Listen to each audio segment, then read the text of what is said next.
Baik. Assalamualaikum warahmatullahi wabarakatuh. Selamat malam.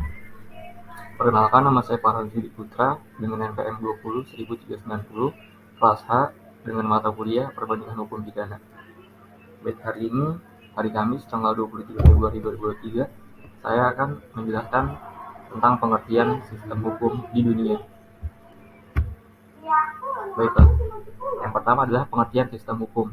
Sistem hukum adalah sekelompok bagian yang bekerja bersama-sama untuk melakukan suatu maksud. Analoginya, sistem bagaikan gambar mosaik yang dipotong kecil-kecil dan kemudian dihubungkan kembali sehingga tampak utuh seperti gambar semula. Masing-masing bagian tidak berdiri sendiri, melainkan saling berkaitan dengan bagian-bagian lainnya. Dengan demikian, sistem berarti suatu kesatuan dan bagian-bagian yang membentuk sistem tersebut. Maka sistem hukum adalah kesatuan dari seluruh peraturan, peranata, dan praktiknya dalam suatu negara tertentu. Hal tersebut sesuai dengan pendapat John Hay Merriman yang mengungkapkan bahwa sistem hukum adalah suatu perangkat operasional yang meliputi institusi, prosedur, dan aturan hukum. Baik, selanjutnya ada sistem hukum yang ada di dunia. Yang pertama adalah Eropa kontinental, Civil System. Yang pertama ini adalah sistem hukum ini dianut oleh negara-negara Eropa kontinental yang berakar dan bersumber dari hukum Romawi yang disebut dengan civil law. Penggunaan terminologi civil law adalah karena hukum Romawi berasal dari karya Raja Justinianus, yakni Corpus Juris Civilis.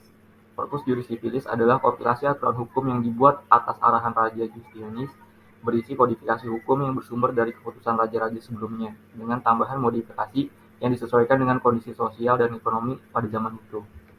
Selanjutnya, ciri sistem hukum Eropa kontinental adalah lebih mengutamakan testat atau negara hukum yang memiliki karakter administratif dan menganggap hukum itu tertulis. Artinya, kebenaran hukum dan keadilan terletak pada ketentuan yang tertulis.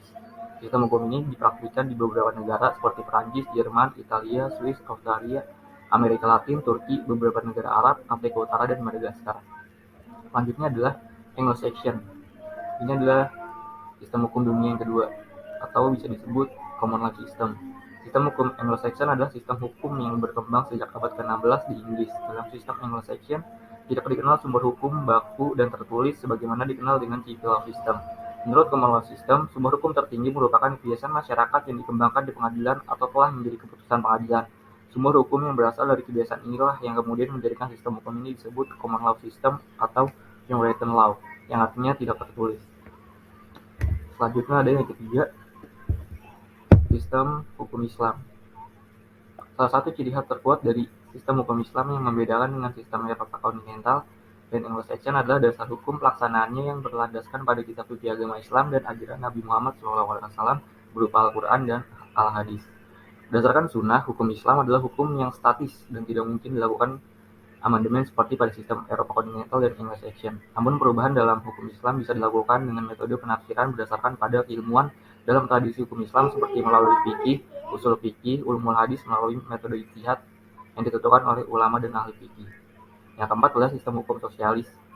Sistem hukum sosialis adalah sebuah sistem hukum yang didasari oleh ideologi komunis. Sistem ini lebih orientasi sosialis yang meletakkan fondasi pada ideologi negara komunis dengan semangat pada minimalisasi hak pribadi. Selain itu, negara juga menjadi pengatur dan pendistribusi serta kewajiban warga negaranya, sehingga pada sistem hukum ini kepentingan pribadi melebur dalam kepentingan bersama.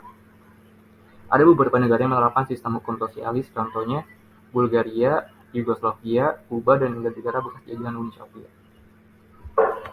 Selanjutnya adalah yang kelima. Yang kelima adalah hukum sub-Sahara atau African Law System. African Law System adalah sistem hukum yang berorientasi pada komunitas. Dalam arti lain, semua hal yang berkaitan dengan solidaritas sosial dari suatu komunitas menjadi aturan hukum yang disepakati bersama untuk dijalankan, ditaati, dan dipatuhi bersama. Dalam sistem hukum sub-Sahara, semua warga negara terikat dengan aturan komunitasnya. Dalam negara yang mengadopsi sistem ini, aturan adat customary laws posisinya sangat kuat dan hampir isi hukumnya adalah kodifikasi dari aturan-aturan adat. Yang terakhir adalah sistem hukum Asia Timur, atau yang keenam bisa disebut Forest Law. Ciri utama dari Forest Law sistem adalah menekankan harmoni dan tatanan sosial. Artinya sistem ini selalu berusaha untuk memperkuat harmoni dan tatanan sosial dan tidak menyukai hadirnya konflik secara terbuka. Hal tersebut disebabkan karena konflik terbuka cenderung mendorong lahirnya disintegrasi dan memecah tatanan sosial. Akibatnya dalam sistem hukum ini masyarakat menghindari proses litigasi hukum dan lebih memilih menyelesaikan konflik media non-hukum. Sistem hukum Asia Timur jauh dipraktikkan di Jepang, Malta, Filipina, Sri Lanka, Switzerland, dan lainnya. Baik, yang terakhir adalah kesimpulan. Menurut kesimpulan yang bisa disampaikan dari materi tersebut adalah dapat saya simpulkan bahwa sistem hukum adalah produk sejarah yang sangat dipengaruhi oleh masyarakat. Hal tersebut terjadi karena masyarakat telah menemukan hukum dalam praktik dan menjadi alasan mengapa hukum tidak dapat dilepaskan dari masyarakat. Adapun setidaknya terdapat 6 sistem hukum utama yang berlaku di dunia seperti yang tadi saya jelaskan, yaitu Eropa kontinental, Anglo-Saxon, hukum Islam, hukum sosialis, hukum sub-Sahara, dan hukum Asia Timur jauh. Sistem hukum juga merupakan produk sejarah yang dihasilkan dari pergumulan panjang dalam masyarakat. Dengan demikian, sistem hukum sangat dipengaruhi oleh jenis masyarakat. Hal tersebut terjadi karena masyarakatlah yang menemukan hukum dalam praktik, dan praktik hukum sendiri merupakan cerminan dari bagaimana masyarakat membentuk identitas sosialnya. Itulah alasan mengapa hukum tidak dapat dilepaskan dari identitas masyarakat. Sekian dari saya, terima kasih. Wassalamualaikum warahmatullahi wabarakatuh.